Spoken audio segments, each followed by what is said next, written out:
नए सफर की नई कहानी, मन में उम्मीद, आंखों में रवानी।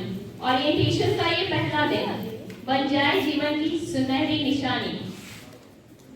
आज का दिन सिर्फ शुरुआत नहीं, ये सपनों का ऐलान है। हम आए हैं सीखने यहाँ, पर मकसद कुछ बड़ा करने का अरमान है। कभी गिरेंगे, कभी संभलेंगे, पर रुकना हमें मंजूर नहीं। कल तक थे हम विद्यार्थी, आज जिम्मेदारी से दूर नहीं। थोड़ी टेंशन भी होगी शायद, थोड़ी घबराहट भी आएगी, पर मेहनत की जो आदत डाल ली है, तो हर मंजिल खुद पास आएगी।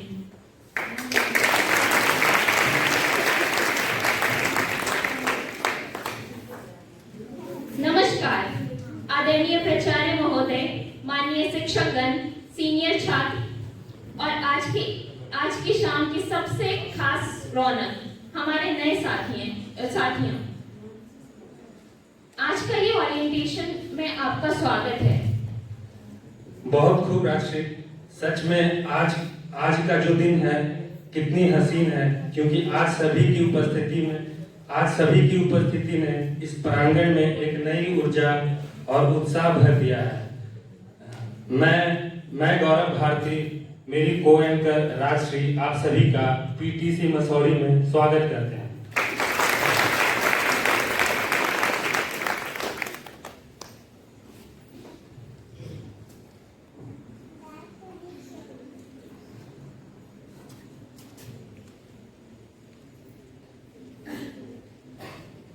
जहाँ ज्ञान जनरली होते हैं बहुत कॉन्फिडेंट पब्लिक स्पीकिंग में, लेकिन सभी लोग नहीं होते। तो बहुत सारी चीजें आपको जो सीखने के लिए मिलेंगी वो सभी आपके प्रशिक्षण महाविद्यालय में, वो सब कुछ आपके करिकुलम का हिस्सा है। सिर्फ और सिर्फ ये नहीं कि आपके 12 विषय हैं फर्स्ट ईयर में, तो बस विषय का ज्ञान हमें लेना है, बल्कि पर डे की जो भी एक्टिविटीज है, starting from the beginning of the college till the end, जो भी आप सीख रहे हैं वो सब कुछ आपका भी व्यक्तित्व निर्माण करेगा। और आप जब अपने बच्चों को सिखाएंगे तो वो बच्चों का व्यक्तित्व निर्माण करेगा, क्योंकि एक टीचर सिर्फ विषय का ज्ञान ही नहीं देता, उसका पर्सनालिटी डेवलपमेंट भी करता है। आप अग्री करते हैं इससे? तो आपके टीचर्स ने भी आपके पर्सनालिटी को फॉर्म किया होगा, तो आपको भी उसको कई सारे मूल्यों के, सिर्फ आप विषय का ज्ञान तो देंगे नहीं, आपको साथ में यहाँ पर भी आप मेथोडोलॉजी जो सीखेंगे, उसके अलावे जो मूल्य कल्टीवेट होते हैं आपके अंदर, जो नैतिक मूल्यों का विकास होगा, वो आपको पर्सनालिटी बिल्ड करने में, ईमानदारी से अपने प्रोफेशन को निभाने में मदद करेगा। आप एक्सपेक्ट करते हैं हमेशा ईमानदारी, हम दूसरों से एक्सपेक्ट करते हैं, खुद से, अपने आप से हम खुद को जवाब देना है हमें, और अपने आप से कम्पीट करना है, और लोगों से कम्पीट नहीं करना है। हम जो कल थे उससे बेहतर कल होंगे, बस उससे। और आपस में प्रतिस्पर्धा की भावना बहुत अच्छी है, जेलसी नहीं होनी चाहिए, ऑनेस्टी से अपने काम को करेंगे। रोज दिन आपको जो भी सिखाया जाए कक्षा में, प्लस जो गतिविधि होगा, स्पोर्ट्स होगा, कल्चरल एक्टिविटी, सांस्कृतिक कार्यक्रम, ये सभी आपके ट्रेनिंग का हिस्सा ही है। स्पोर्ट्स हो या कल्चरल एक्टिविटीज, ऐसा नहीं है कि ये सिर्फ पर्टिकुलर 10-20 बच्चे हैं यही सिर्फ भाग लेते हैं। किसी भी कार्यक्रम में मंच संचालन से लेकर के जो भी कार्यक्रम आपका जो पार्टिसिपेंट्स जो भी होते हैं, कुछ पर्दे के पीछे भी होते हैं, वो सभी के सहयोग से कोई भी कार्यक्रम सफल होता है। तो इस चीज को ध्यान रखेंगे कि वो सभी आपके ट्रेनिंग का हिस्सा है, और जो आंतरिक मूल्यांकन होगा उसमें हर चीज को असेस किया जाता है। कई बार हम सभी शिक्षक फिर मिलकर के इस चीज को डिस्कस करते हैं कि इस बच्चे का थ्रू आउट ओवरऑल जो परफॉर्मेंस है, जो बच्चा थ्रू आउट अच्छा करता आया है, उसका मार्क्स कोई टीचर काट नहीं सकता। किसी भी वे में हमारे दिमाग में भी ये चीज बैठ जाती है कि ये बच्चा थ्रू आउट 2 साल तक हमने देखा है, इसका परफॉर्मेंस सब दिन अच्छा रहा है। क्लास में पार्टिसिपेशन से लेकर के क्लास में रोज एक्टिव अटेंडेंस तो होता ही है, साथ में आप कितना परफॉर्म कर रहे हैं, क्लास में कितना पार्टिसिपेट कर रहे हैं, क्योंकि पूरा न्यू एजुकेशन पॉलिसी आपका एक्टिव पार्टिसिपेशन पर ही जोर देता है। यहाँ पर आप सीखेंगे और फिर उसको जाकर के अपने स्कूल्स में इम्प्लीमेंट करेंगे, और समय का अनुपालन करेंगे, और अपनी उपस्थिति जरूर मेंटेन करेंगे, ताकि हमें कभी भी आपको कोई चिट्ठी ऐसी नहीं देनी पड़े कि आपकी उपस्थिति पूरी नहीं हुई है, आपको फॉर्म भरने से रोका जाएगा। इसलिए कोई भी पुराना एग्जाम्पल्स पे मत सोचिएगा दिमाग में कि 5 साल पहले ऐसा होता था, 2 साल पहले ऐसा होता था, 3 साल पहले ऐसा होता था। जो आज होता है वो जो आज हमें जो जैसे जैसे हम आदेश का पालन कर रहे हैं वैसा ही आपको जो भी नॉर्म्स के अकॉर्डिंग है उतना आपको इम्प्लीमेंट करना पड़ेगा। डे 1 से आपके सेक्शंस बांट दिए जाएंगे, आपके रेस्पेक्टिव हमारे सभी व्याख्याता जो है, सभी विद्वान व्याख्याता, सभी अनुभवी व्याख्याता से आपको सीखने का मौका मिलेगा। इस चीज का अपना फायदा उठाएंगे और सभी से आपसे जहां भी प्रॉब्लम हो सभी से जाकर के आप बात कर सकते हैं, जहां जिस विषय में प्रॉब्लम हो, किसी भी चीज में आपको प्रॉब्लम हो, क्योंकि आपका इस ट्रेनिंग का हिस्सा डे टू डे क्लास के अलावा जो एक्टिविटीज प्लस आपको पता होगा कि सेप जो है स्कूल इंटर्नशिप जो प्रोग्राम है जिसमें आपको प्रैक्टिस टीचिंग जो होता है, अभ्यास करते हैं आप, शिक्षण का अभ्यास जो करने के लिए आप स्कूल जाएंगे, वहां पर जाकर के आपको फर्स्ट ईयर में आपका ऑब्जर्वेशन है, लेकिन बच्चे जैसा बताते हैं हमारे स्टूडेंट्स की उनको टीचर छोड़ देते हैं, क्लास लेना पड़ता है। वो आपको अच्छा ही लगेगा क्योंकि आप एज अ टीचर वहां पर जाते हैं पढ़ाने के लिए, तो आपको लगता है, फील भी आता है कि हम टीचर बन गए हैं। प्लस डे टू डे जब आप शिक्षक बन जाएंगे तब आपको पता चलेगा कि कितने तरह की समस्याएं आती हैं जिनके बारे में हम सोचे नहीं होते हैं। और आप तो प्राइमरी बच्चों को पढ़ाएंगे तो आपको पता चलेगा ऐसे ऐसे सवाल पूछते हैं कि आपको जवाब देते नहीं, आसमान नीला क्यों है आपको, और वो आप साइंटिफिक एक्सप्लेनेशन भी नहीं दे सकते उन बच्चों को, छोटे छोटे बच्चे होते हैं। तो हम क्या है कि हम अपने बच्चों के अकॉर्डिंग अपनी टीचिंग स्ट्रैटेजीज चेंज करते हैं। पर डे जो इंटरेक्शन हमारा होता है क्लास में उसके अकॉर्डिंग हम अपने बच्चों के अकॉर्डिंग हमें अपनी स्ट्रैटेजीज चेंज करनी होती है, क्योंकि बच्चा जिस बैकग्राउंड से आ रहा है उस चीज का बहुत प्रभाव पड़ता है।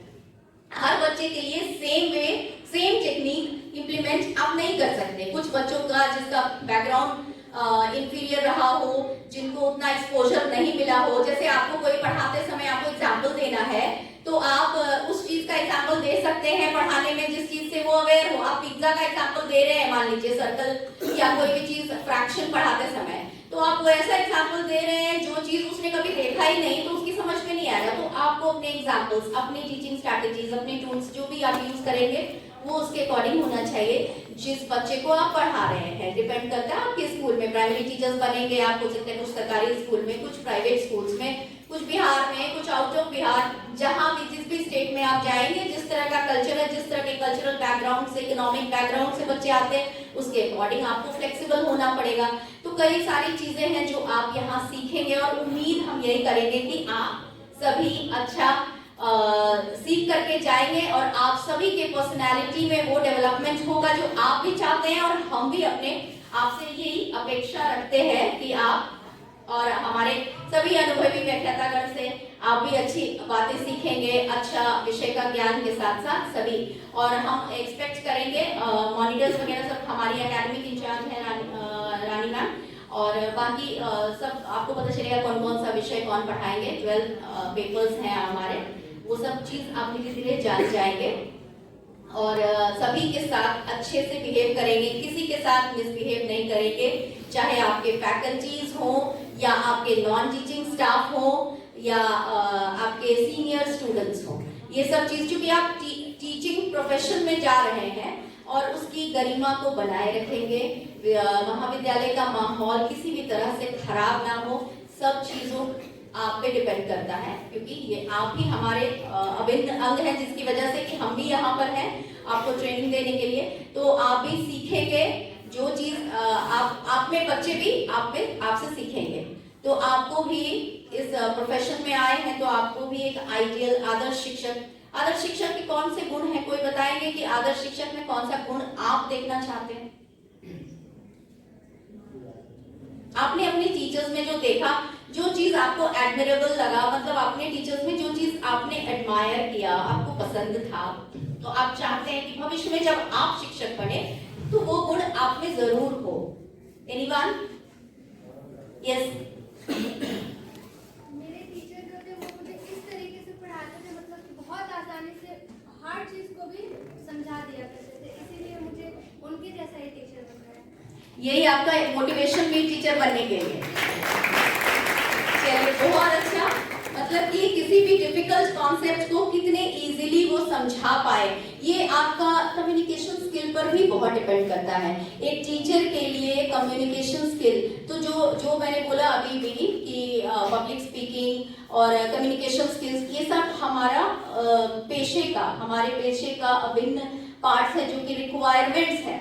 इसके बिना आप, क्योंकि आप सिखाना है बच्चों को, तो कम्युनिकेशन स्किल आपको आना चाहिए। साथ ही साथ एक्टिव पार्टिसिपेशन इंश्योर करेंगे, क्योंकि जब बच्चे एक वन वे ट्रांजैक्शन होता है कि हम अभी 1 घंटा भाषण देना अगर शुरू कर देंगे तो धीरे धीरे सब इधर उधर ध्यान चला जाएगा। वही हाल आपके क्लास में बच्चों का होगा कि सिर्फ आप ही बोलते रहेंगे तो बच्चा धीरे धीरे आपकी बात 2 मिनट 4 मिनट सुनेगा, उसके बाद उसका फोकस, क्योंकि बच्चों का फोकस बहुत ज्यादा इधर से उधर वेरी करता है, एक जगह पे स्थिर उसको करवाना आपको पड़ेगा।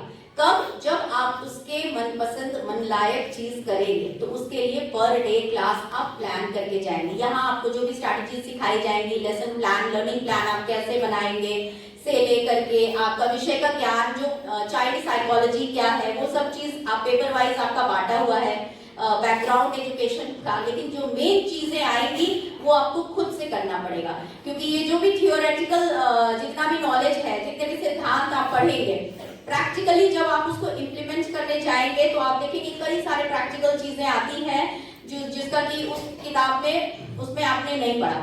वो पर डे आपको बच्चे ही सिखाएंगे किस तरह से आपको डील करना है। वो सिर्फ उस प्रिंसिपल से ही किसी भी बच्चे को, एक कक्षा में कई तरह के बच्चे हैं, आप एक ही मेथड से सब बच्चे को नहीं सेटिस्फाई कर सकते हैं, इसलिए सेम मेथड नहीं, आपको सब बच्चे डिफरेंट हैं तो उसके हिसाब से पढ़ाना पड़ता है। थोड़ा सा हमारा टीचिंग उस तरह से डिजाइन हो कि हम सब बच्चों का पार्टिसिपेशन इंश्योर भी करें। कोई नहीं है, आश्चर्य की बात है, आप आए हैं पेरेंट्स के प्रेशर से, वरना आपका इंटरेस्ट कहाँ है, किस चीज में? गाने में। चलिए, हमें गायक मिल गया है, सारे कल्चरल प्रोग्राम्स के पार्टिसिपेट करेंगे और हम चाहेंगे कि आप अपने गाने के चैलेंज को यहाँ पर भी कंटिन्यू करें। आपको सीखने की अपॉर्चुनिटी मिले, आपको इंटरेस्ट है तो हम भी कुछ म्यूजिकल इंस्ट्रूमेंट्स प्रोवाइड करें कॉलेज को, कि जो बच्चे सिंगिंग में रुचि रखते हैं वो बच्चों को भी अपनी रुचि को 1 घंटा अपना समय दें और उस चीज को डेवलप करें। क्योंकि किसी भी चीज को, क्योंकि गाने में मेरी भी रुचि है तो मैं सीख नहीं पाई क्योंकि पेरेंट्स के प्रेशर से। उस समय के पेरेंट्स कहते थे कि ये गाना बजाना कौन सीखता है, पढ़ाई लिखाई करो। तो गाना बजाने में जनरली पेरेंट्स की अभी भी कोई नहीं सपोर्ट करेगा, इतना आसान नहीं है, समाज से बहुत मुश्किल है लड़ना सबसे, क्योंकि पेरेंट्स को जवाब देना पड़ता है, क्योंकि हम समझते हैं कि समाज जो कह रहा है वही सही है और हमको उसी रास्ते पे चलना है, तो इसीलिए पेरेंट्स का बहुत प्रेशर रहता है। लेकिन कहाँ बच्चे आजकल पेरेंट्स का बात मान रहे हैं? आजकल के बच्चे बिल्कुल अलग हैं। जितना न्यू एजुकेशन पॉलिसी में इतनी चेंजेस करने की जरूरत इसलिए पड़ी क्योंकि बच्चों की क्वालिटी डिफरेंट हो गई है। अब जिन बच्चों को आप पढ़ा रहे हैं वो नॉर्मल टेक्निक से आप नहीं पढ़ा सकते, जिस टेक्निक से कि हमें पढ़ाया गया था। और हमारा बच्चा वो हर चीज पे तर्क करता है। हम लोगों को क्या है कि बोला जाता था कि ऐसे नहीं करो, ऐसे नहीं बैठो, ऐसे नहीं चलो, हम मान देते थे। अब बच्चा क्यों ये सही, क्यों नहीं, ये क्यों सही, ये क्यों नहीं, इतना क्वेश्चन कि अब आप जाएंगे जब बच्चों को पढ़ाने तो आपको पता चलेगा कितने तरह के सवाल जवाब करते हैं। बहुत सारे तो टीचर्स से उतना नहीं करेंगे, लेकिन फिर भी तो इस चीज को देखेंगे, अपनी रुचि को फॉलो करेंगे। इंटरेस्ट जब आपका होगा ना तो मोटिवेशन जो आपको पैदा करना है वो रुचि से आता है। आप उसकी रुचि जगाइएगा किसी चीज में। मान लो कि वो बच्चा क्रिएटिव बहुत है, वो कुछ डिजाइन करे, कुछ ड्रामा या कुछ क्रिएटिव आर्ट डिस्प्ले करता है, उस चीज को आप आइडेंटिफाई करके उसको प्रमोट कीजिए, क्लास में उसके लिए क्लैपिंग करवाइए, देखिए कि वो बच्चा मोटिवेट होता है। इसलिए मोटिवेटर होना चाहिए। चलिए, और कोई गुण, कोई पीछे से एक और हैंड रेज। टीचर की पहचान है अच्छे से पढ़ाना, मतलब क्या उसके फोकस जो बच्चों को अपनी ओर आकर्षित करे। ये नहीं कि कुछ पढ़ाए कुछ बच्चा डिस्टर्ब नहीं, वो नहीं, कंसंट्रेशन सबसे पहले मेरे हिसाब से कंसंट्रेशन होना बहुत जरूरी है किसी को भी। जैसे आप बता रहे हैं सारे लोग सुने, इसमें तो कुछ लोग हैं कि बातचीत भी कर रही है, तो हम चाह रहे हैं कि जो हम पढ़ाएं, जो मेरे टीचर का टीचिंग स्किल जो होता है वो अच्छा हो, ताकि बच्चे के दिमाग पर वो असर करे, पढ़ाए, जो ऑब्जर्व करे और वो वही आगे जा करके अदर को ये वेरी गुड। यानी आप चाहते हैं कि पूरी क्लास अटेंटिव हो जाए, आपकी बात सुने। उसके लिए क्या करना होगा? बच्चों से कनेक्ट करना होगा। इंडिविजुअली आप बच्चों को जाने, इंडिविजुअल डिफरेंसेस को आइडेंटिफाई करें, प्लस अपने टीचिंग टेक्निक्स में चेंजेस लाएं। तभी आप किसी भी बच्चे से जुड़ पाएंगे और सबका ध्यान आकर्षित कर पाएंगे। क्योंकि जैसे आप क्लास में एंटर किए, आपके हाथ में एक गमला है, ठीक है, तो क्या होगा कि सारे बच्चे क्यूरियोसिटी होगी ना, जिज्ञासु है सभी, क्यों लेके आई है आज मैडम ने ये गमला, क्यों लेके आई क्लास में, तो वहां से उनकी जिज्ञासा बनेगी ना, तो सबका अटेंशन ऑटोमेटिकली आप खींच सकते हैं। तो फिर आप शुरुआत करेंगे, आपको जो भी चीज पढ़ाना है उस चीज के बारे में, पार्ट्स ऑफ द प्लान ही पढ़ाना है, तो आपने जब वो चीज, सबका ध्यान आकर्षित, तो वो चीज आपको देखना पड़ेगा। उसके लिए क्या है कि घर जाके आपका मान लीजिए 8 घंटे क्लास होता है, उसमें से 5 घंटे आपकी लगी, 4 घंटे, 3 घंटा आप फ्री हैं, तो उस 3 घंटे में अगले दिन के क्लासेस का प्लानिंग जरूर कीजिए। लर्निंग प्लान क्या हो गया है कि एक महज एक फॉर्मेलिटी हो गई है कि आपको बनाना है, वो आप बना देते हैं, उससे फर्क नहीं पड़ता है आप कितना ज्यादा इनिशिएटिव लेते हैं। मैं बहुत ज्यादा दिन स्कूल में टीचर रही नहीं, लेकिन 1-2 साल प्राइवेट स्कूल में रही हूँ टीचर, तो वहां पर मैं 7th-8th के स्टूडेंट्स को पढ़ाती थी। तो मुझे एक बार टीचर्स डे में हमारी सिस्टर जो थी, चूंकि कॉन्वेंट स्कूल था, तो सिस्टर प्रिंसिपल थी, उन्होंने मुझे दिया कोरियोग्राफी। तो dancing is just not my, I don't know, तो वो चीज में इंटरेस्ट नहीं, सिंगिंग में इंटरेस्ट था। मैं बोला कि सिस्टर प्लीज ये काम मुझे मत दीजिए, कोरियोग्राफी अरेंज करवाना था, मतलब एक कोरियोग्राफी करवाना था एनुअल फंक्शन के लिए। तो मुझे लगा कि पता नहीं मैं कर पाऊंगी, कैसे करूं, मुझे तो कोरियोग्राफी का सी नहीं आता, कैसे। तो आई वेंट थ्रू पूरा, मतलब ये बात को क्या 15 साल पहले की है, उसको मैंने लैपटॉप पे पूरा सर्च करके, रिसर्च करके कोरियोग्राफी में 3-4 सिलेक्ट किया, और उसमें से तो बच्चे ही इतने आर्टिस्टिक और इतने टैलेंटेड हैं कि उनको ज्यादा सिखाना नहीं पड़ता था। वो वीडियो दिखाया, बच्चों ने सारे स्टेप्स कैच कर लिए, और इतना सुंदर बेहतरीन परफॉर्मेंस हुआ, उसका ड्रेस सब कुछ बनवाया गया, और बहुत अच्छा प्रोग्राम हुआ। तब लगा कि बहुत सारा चीज है हम कर सकते हैं, ऑर्गेनाइज कर सकते हैं, उस चीज को भी आइडेंटिफाई करने की जरूरत है। बच्चों से कनेक्शन बनाना बहुत जरूरी है। फर्स्ट कनेक्ट देन करेक्ट, पहले एक कनेक्शन बनेगा तब आप उसमें करेक्शन कर सकते हैं। बिना कनेक्शन बने आप सोचेंगे कि बच्चों को सिर्फ भाषण से हम सुधार देंगे, तो कभी नहीं सिखाएंगे। ठीक है, और कोई कुछ बोलना चाहते हैं? एक टीचर को पढ़ाने से पहले उसकी साइड के बारे में पूरा गहरा नॉलेज होना चाहिए, जिससे बच्चों को अच्छे से समझा सके। पहले पढ़ के अपने अच्छे से समझ के तब बच्चों को समझे। विषय का ज्ञान होना तो सबसे महत्वपूर्ण है। तभी तो आपको सब्जेक्ट के टीचर्स को उस तरह से अपॉइंटमेंट होती है ना, कि सब्जेक्ट वाइज, क्योंकि आपको विषय का ज्ञान है। और how to be a role model for the students? What are the qualities you need to have for being a role model? Concept and the attachment to the students, and some other methodology that you represent with the student to affect towards you. Connection और ये सब चीज पे हमने बात की। Concept का knowledge यानी विषय का ज्ञान, वो सब हो गया। एक 2-3 और महत्वपूर्ण चीजें हैं जो मिस आउट कर रहे हैं हम। ठीक है, पंक्चुअलिटी, समय का, मैम बिहेवियर भी टीचर का अच्छा होना चाहिए। बिहेवियर अच्छा होना चाहिए, जो फ्रेंडली हमने बोला। थोड़ा सा कनेक्शन आपका तभी बनेगा जब आप रौद्र रूप धारण करके अगर बच्चों को रखेंगे, तो बच्चे आपसे नहीं जुड़ेंगे, टीचर से डरते हैं। बहुत बार ऐसा होता है, क्योंकि वो उसका इम्पैक्ट वो लाइफ लॉन्ग रहता है। अगर मैथ्स का टीचर बहुत डांटता है, बहुत मारता है, मारना तो अलाउड ही नहीं है, लेकिन उस टाइप का बता रहे हैं, डांटता मारता है, तो क्या होता है कि सिर्फ उस शिक्षक से हम नहीं टूटते, उस विषय से भी टूट जाते हैं। क्लास का एनवायरनमेंट भी मैम अच्छा होना चाहिए। एनवायरनमेंट, क्लासरूम एनवायरनमेंट, आपका क्लासरूम मैनेजमेंट, ये सब कुछ, साथ में सहनशीलता, जो आप प्राथमिक शिक्षक बनने जा रहे हैं, शिक्षक का गुण ही है, पेशेंस होना चाहिए। क्लास में आप तुरंत एनॉय नहीं होंगे, क्योंकि बच्चे ऐसे ऐसे सवाल पूछेंगे कि आपको लगेगा कि कितना परेशान कर रहा है। तो वो चीज को ध्यान रखेंगे कि पेशेंस लूज नहीं करना है। और कोई भी चीज फिगराइज करके पढ़ाना चाहिए।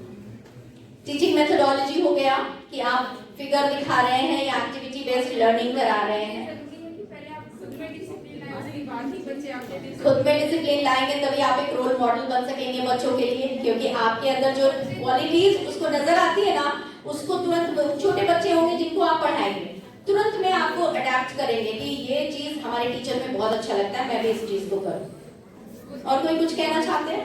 Yes, extra time for average student, ये आपकी तरफ से एफर्ट की जरूरत है। आप अगर चाहेंगे तो जरूर करेंगे। जैसे मुझे वो काम मिला तो मैं अगर चाहती तो मैं जैसा तैसा भी प्रोग्राम करवा सकती थी। कोई जो मिला एक वीडियो करा दिया, मैं उसके लिए रात को 1-1 बजे तक खोजती थी, तो वो मेरा टाइम खाता था ना, जो आप अपना पर्सनल टाइम था। तो उसके लिए आपको पर्सनल एफर्ट चाहिए। When personal effort is required on your part, no one can pressurize you. एक चीज और याद रखेंगे, you can take a horse to water, you cannot force it to drink. तो आपको बच्चों को आप ही को हम प्रेशराइज करेंगे, हम टीचर्स को ही प्रेशराइज करेंगे। वो क्लास में जाकर के बैठेगा कि 1 घंटा हमको क्लास लेना है, वो क्या पढ़ाएगा ये उस पर डिपेंड करता है। तो अंदर से इंटरनल मोटिवेशन आपको होना चाहिए। एज अ टीचर अंदर से मोटिवेशन आपको रहेगा तो आप जरूर कक्षा में अच्छा करेंगे, अपने बच्चों को सेटिस्फाई कर पाएंगे। यस, आप सबको एक बुलाया जाएगा, एक करके, ठीक है? अपनी बात आप बोल सकते हैं, अपना इंट्रो दीजिएगा, ठीक है? काफी समय मैंने ही ले लिया, ठीक है? एक बार फिर से मैं सभी का अभिनंदन करती हूँ और आपके उज्जवल भविष्य की कामना करती हूँ।